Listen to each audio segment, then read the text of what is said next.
That was my alarm. Good morning, good morning, good morning.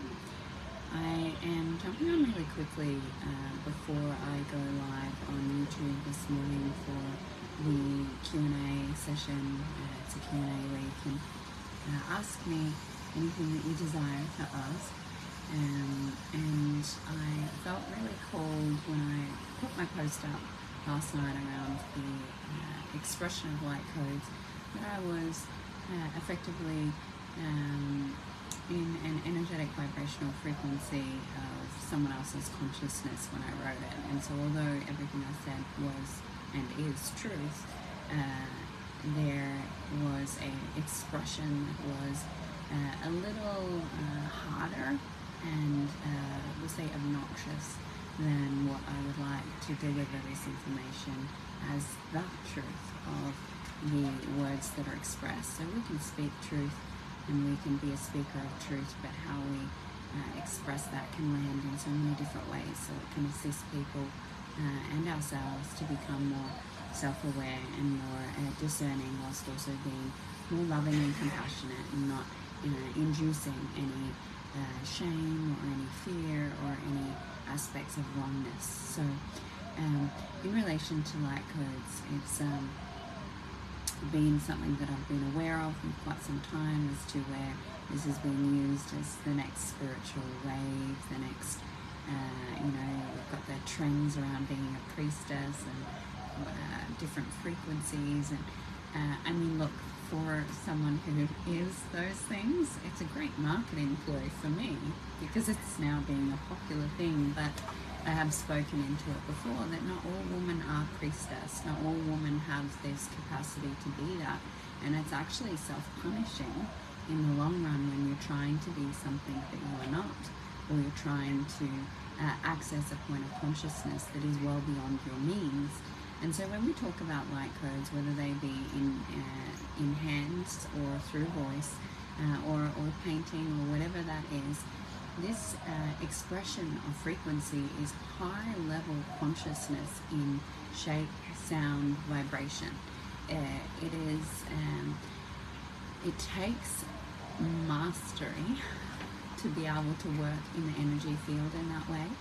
And for the women that are in the 333-day initiation temple of the purity of Isis that I facilitate, these beautiful beings have yet to unlock or go through the process of opening their voice in a light code activation. Now, some of them naturally already innately have that within them and have been using this point of their channel for quite some time. But I know as a facilitator that it's actually, one, dangerous, detrimental, and delusional to open someone into a place of frequency and consciousness that they A, can't do, or B, have a duty of care to recognize when you are opening portals within people, that they don't have the discernment after a certain level of awareness of what they're accessing. So it is a very, very in-depth topic, and it is very layered, and there's multiple ways we can look at it. But I'll look at it from a more simple way, is that the vessel itself has to have gone through a level of evolution to be able to hold a frequency and work through the different layers. We have different realms of that and different points of vibrational frequency work. So when we go and sit and chant, and when we go and hum our ohms, everyone can do that, and everyone's ability with what they will create when they om is very different. But to say that omming or chanting would be light language and transforming a level of the quantum field would be a mistruth. It would be your om works for you at your level of consciousness. Your level of consciousness might be simply at a 3-dimensional or a 5th-dimensional expression, and so then it's just working with vibration and frequency, and to mutate the words of what light language is or channeling is, and it's actually quite dangerous, because we have beings that are ungrounded, that haven't done the inner work, that haven't stabilized, that can open portals to different dimensions in spaces. This seeing a room where this facilitation is taking place at a very base level, spiritual awakening point, and you open all of these individuals and you haven't set protection fields or grounded things, you don't educate people, you can bring in and invoke different entities, you can bring in demonic energies, you can call in different beings, people can leave their bodies. It's not a playground. And it's actually quite the duty of care in the awareness of this is quite disheartening, because we could say from the love and light narrative, yes, everyone deserves to experience these things and everyone deserves to feel a sense of themselves, or to not be limited, and we can use those terminologies, but we also need to be very realistic around that to be of a light, to access light technology, you must evolve to the point of being able to understand and understand what you're actually doing. And without the specific discernments of working with the one source, you can be tricked into all aspects of what you're gifting out and what is also being taken. So that's one of the other things that I've seen quite a lot in the spiritual community is facilitators opening spaces and actually taking gifts and different technologies from their vulnerable beings that are sitting in these spaces, because they don't have the capacity to feel energy. And if you don't have the capacity to stay anchored in your heart in presence, to stay in a place of this source connection for there's too much trauma in your physical body, then you're unable to actually even recognize what are these light codes feeling like, what are they doing, what is actually taking place. This feels good. Of course, dancing and making noise feels good. Your vibration's going to shift, and it's beautiful and it's amazing, and I'm not discrediting that, because we all deserve to be able to move, make sound, be ourselves. Yet there is there is the awareness around opening a vortex of consciousness without knowing what you're really working with.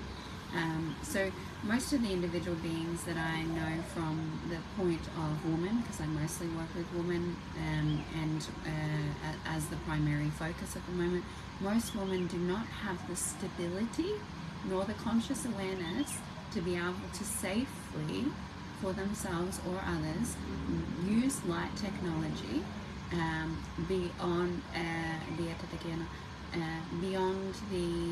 before the heart chakra opens and stays open. So your heart chakra has to be open and stay open, and that means that you must have gone through your third initiate phase of the awakening process, which means you've had a full heart chakra opening activation. Your heart's blasted right open. You've met the depths of sorrow, pain, suffering through that heartbreak, and then you go into your sacral chakra activation.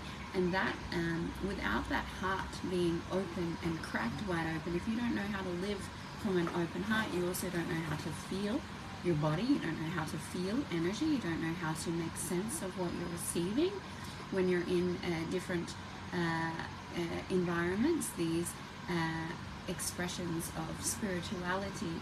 You're at the effect of them, because you actually have zero ability and capacity to know what would be serving you and what isn't.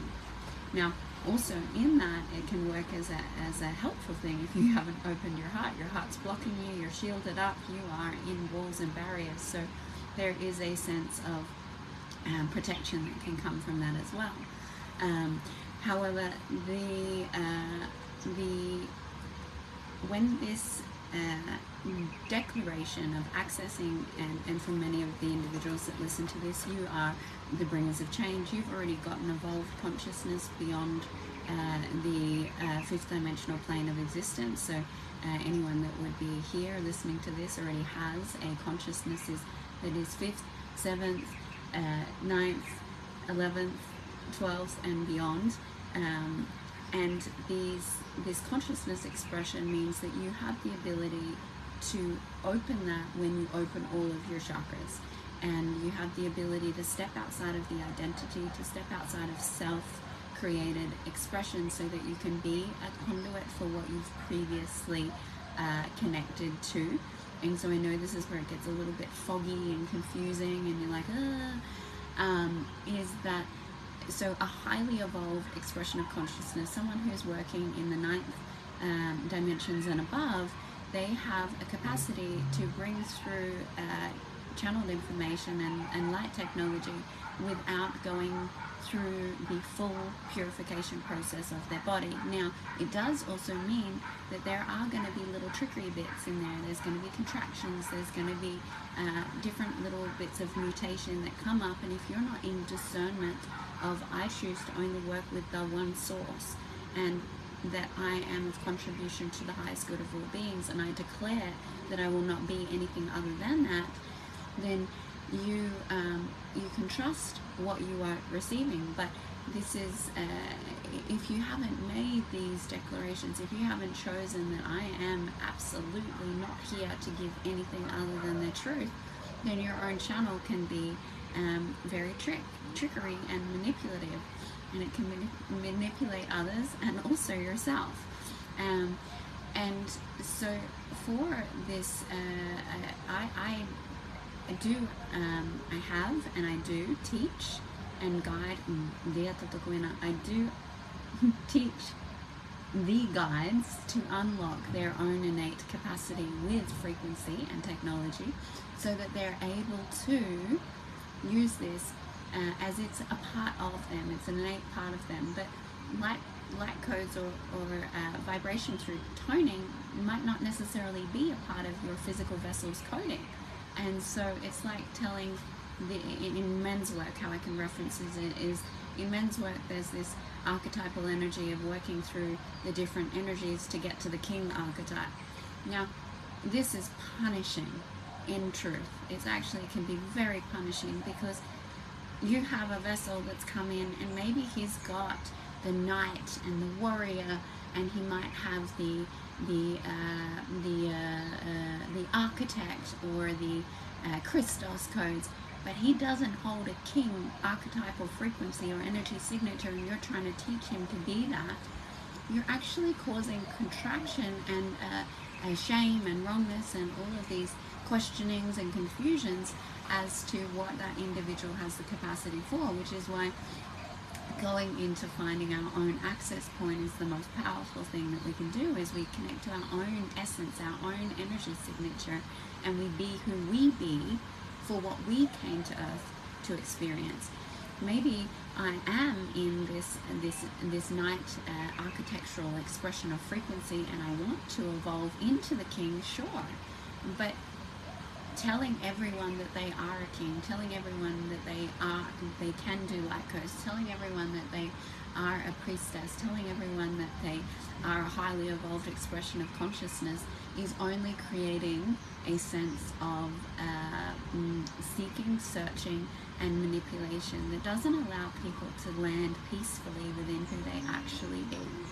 And so, although I encourage everyone to share their medicine, I also have to be, through the discernment of my own knowing, honest around these aspects of everything has its stepping stone, its learnings, and sometimes we learn through contrast. But as a speaker of truth, I've been guided here to say we don't have to do it that way. We don't have to learn ourselves in self-realization through the contrast, through walking the hell. And I know that we believe this, so we can bypass it through everything's perfection, and we can walk this way and that way, and we'll eventually get there. Yeah, we can. But how much more suffering, confusion, disruption, pain is caused by doing that? Or if we were able to just access our one source essence and guide our life in that way, to have this clear step forward of, actually, I love that people do light codes. I love that that's available. I would like to receive that. Pretty sure I know that that's not mine, but I would love to know what my medicine is. What is my gift to the world, to myself? What am I amazing at, and how do I cultivate more of that? And that is where we get to come together as the unique individuals we are. That is where we get to show up and be able to say, hey, I actually can't do that, but I love that you can, and I would love to receive from you, and how can I gift you what I be? And that's inspiring authentic expression. That's inspiring one to remember themselves. That's where we are not marketing or using this spiritual... So I'm going to tell you a funny story, because I got to jump on my YouTube. So if you're watching this and you want to follow on to the Q&A in the YouTube, you're more than welcome. Is that when I grew up in a very spiritual family, and because I was a very highly aware being that came here for a very specific purpose, I was always aware. And I saw my mom and this spiritual community, and I was like, this ain't right. I'm not sure what's going on here, but I don't see happiness. I don't see ownership. I see drama and conflict and delusion, and I'm a little confused by this narcissism that's in these experiences. And that was my lens, of course, and that was the lens I also required to completely push away from spirituality, to go on my own path and to walk the matrix world until I broke myself into true consciousness of self. But people would tell me when I'd come into the awakening of my being, oh, you're so spiritual. And I'd be like, I'm not spiritual, I'm conscious. I would actually respond like that. I was like, I am not spiritual, I am conscious. And there is a difference between the energetic signature of consciousness and spirituality.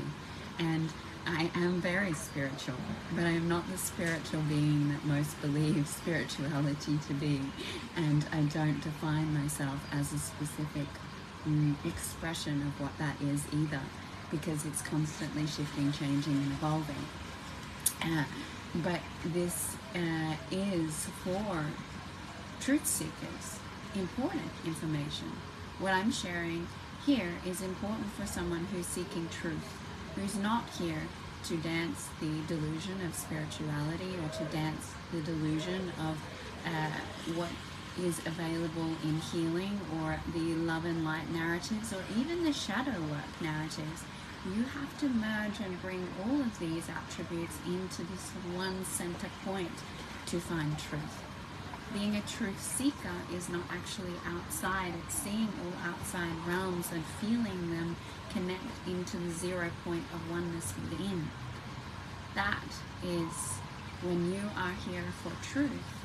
You aren't going out there to find it. You might find teachers or guides or beings that will help you access that from here, but you're accessing it here and then simultaneously seeing, being, receiving it out there.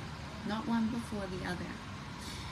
Alright, I love you, beautiful beings. There was so much more I could have said around light codes, but obviously that transmission was all that was needed. I love you. Have a beautiful day.